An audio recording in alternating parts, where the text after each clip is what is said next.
Olá pessoal, eu sou Mariana Pereira e hoje a gente vai ver autômatos de pilha. A gente tinha visto em outra aula que as gramáticas elas representam linguagens livres de contexto e que essas linguagens elas são mais abrangentes do que as linguagens regulares. Os autômatos de pilha eles representam a mesma categoria de linguagem que são as linguagens livres de contexto, então eles são equivalentes às gramáticas. A definição formal do autômato de pilha ele contempla essa tupla que vai ter um conjunto finito de estados, um conjunto finito de símbolos de entrada, um alfabeto finito da pilha, que vai ser essa mudança entre a gente ter a descrição do autômato e de agora do autômato de pilha, é a pilha que faz o autômato ficar tão poderoso, uma função de transição, um estado inicial, o símbolo de início da pilha e um conjunto finito de estados de aceitação. Então, a função de transição ela novamente vai ser diferente das outras funções de transição e aí ela vai englobar o conceito da pilha. Ela vai ter um estado de que, então eu vou ter um autômato num determinado estado, vai ter um símbolo de entrada, que vai ser aquele símbolo que a gente vai ler do autômato, e aí a gente vai ter a novidade que vai ser um símbolo da pilha. A partir desses três elementos a gente vai para um outro estado e a gente vai ter um outro símbolo naquela pilha. Então, se você olhar a carinha do autômato, ele é bem parecido com o autômato que a gente já conhecia. Então, o que vai mudar nele vai ser essa definição formal, que vai ser um pouco mais complexa. Então, a gente vai ter Q0, Q1, Q2 como estados, 0 e 1 como alfabeto desse autômato que eu vou mostrar, 0, 1, Z0 como alfabeto da pilha. Ele não precisa ser igual ao alfabeto do autômato, ele pode ter nenhum elemento igual ao do alfabeto do autômato, é um alfabeto à parte. A função de transição, o Q0, que é o meu estado inicial do autômato, Z0, que é o meu símbolo inicial de início da pilha, e o Q2, que é o meu estado final. E a função de transição, né? Então, a função de transição, ela vai ser definida por todas essas transições que eu estou mostrando aqui à direita. E quando a gente coloca no autômato, elas ficam desse jeito. Então, como é que elas funcionam? Eu tenho aqui, por exemplo, um Q0, que é o meu estado inicial. Eu tenho o símbolo 0, que é o que eu vou ler, e na minha pilha tem Z0. E aí, ó, eu estou indo aqui para o estado Q0. Então, se eu estou aqui no estado Q0, indo para o estado Q0, vendo um 0, eu tenho na pilha Z0, minha pilha vai ficar com 0, Z0. E é isso que eu estou falando aqui nessa parte aqui de cima, nessa primeira sentença. E aí isso se repete para todas as outras nessa cadeia.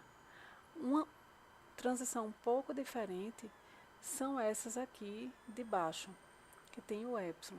Então, assim, se eu estou em Q0 e eu tenho essa transição aqui, significa que eu não vou ler nada, eu vou poder passar direto, feito o epsilon NFA que a gente tinha. Na pilha eu vou ter Z0 e eu também não vou mudar a minha pilha.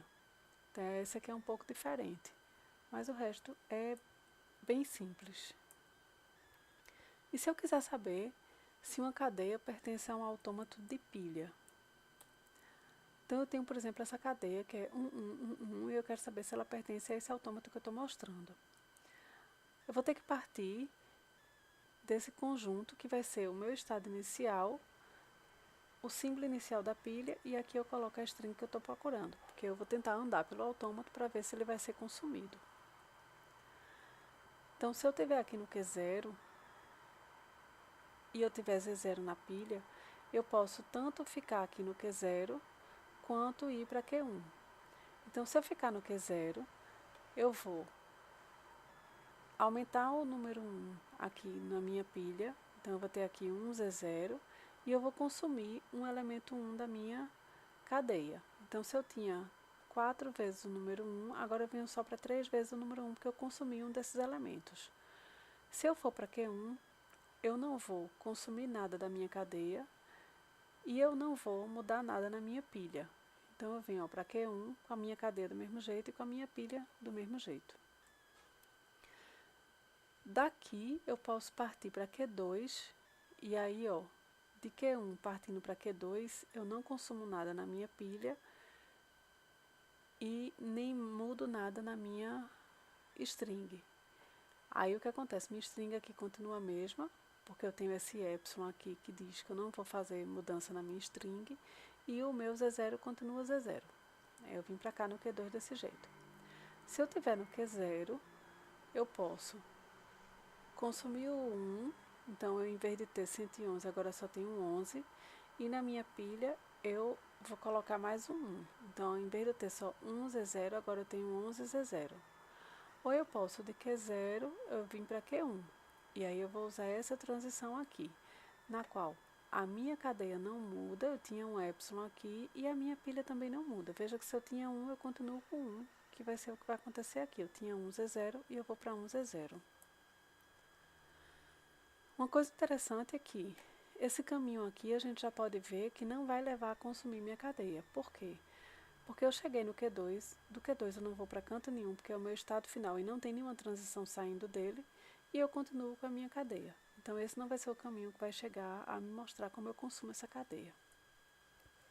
Eu prossigo com o restante das transições. Então, de Q0, eu posso pegar esse caminho aqui de novo, que aí eu vou para Q0, consumo mais um elemento da minha cadeia e aumento mais um elemento aqui na minha pilha.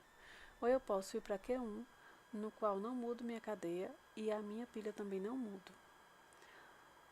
Se eu tiver aqui do Q1 para o próprio Q1, nessa transição aqui, eu vou consumir um da minha cadeia e a minha pilha eu vou tirar um elemento. Então, se eu tinha 1, eu tirei esse elemento e agora eu só tenho Z0.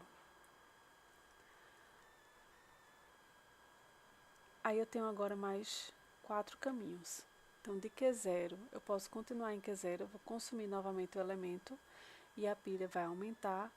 Eu posso ir para Q1 e eu não mudo nada, nem no meu elemento, a minha string continua a mesma e a minha pilha também.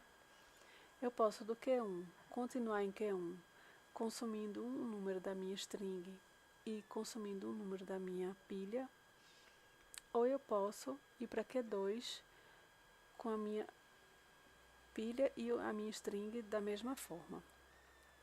E aí a gente vê que a gente chega em Q2, a gente não tem como sair de Q2, a string ainda está aqui, então esse também não é o meu caminho para conseguir mostrar que essa string pertence a esse autômato de pilha. Eu prossigo com os demais caminhos, então de Q0 eu posso ir para Q1 sem fazer nada e sem mudar minha pilha. De Q1 eu posso continuar em Q1, tirando um elemento 1 e aumentando minha pilha para 1 Z0. De Q1 eu posso ir para Q1, tirando esse elemento 1, deixando o epsilon, e tirando esse 1 aqui da minha pilha, deixando só Z0. E aí a gente percebe que esses dois caminhos eles não vão nos servir, porque eu ainda estou em Q1, não tenho como sair daqui sem cadeia para ser consumida e com a pilha cheia. Então eu não vou conseguir esses dois elementos aqui e eu terminei minha cadeia. Então eu não vou conseguir chegar em Q2.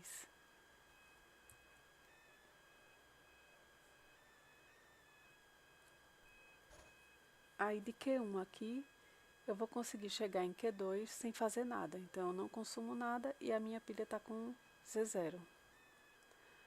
E aí eu percebo que esse aqui, esse caminho vermelho, ele é o meu caminho para conseguir provar que essa cadeia vai ser toda consumida. Eu apaguei o resto para ficar mais fácil de enxergar.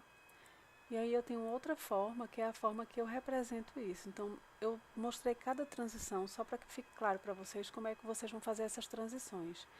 Mas vocês não precisam fazer todas as transições quando forem resolver as questões. Vocês só precisam fazer essa, que é a transição que vai chegar em algum lugar. E aí uma forma mais elegante de mostrar isso é essa aqui, que você vai colocar os conjuntos de onde eu estou, a minha string e o que tem na minha pilha, e eu vou transformando isso até chegar no estado final, onde eu não tenho nada e a minha pilha está vazia também. Então foi isso. Até a próxima aula.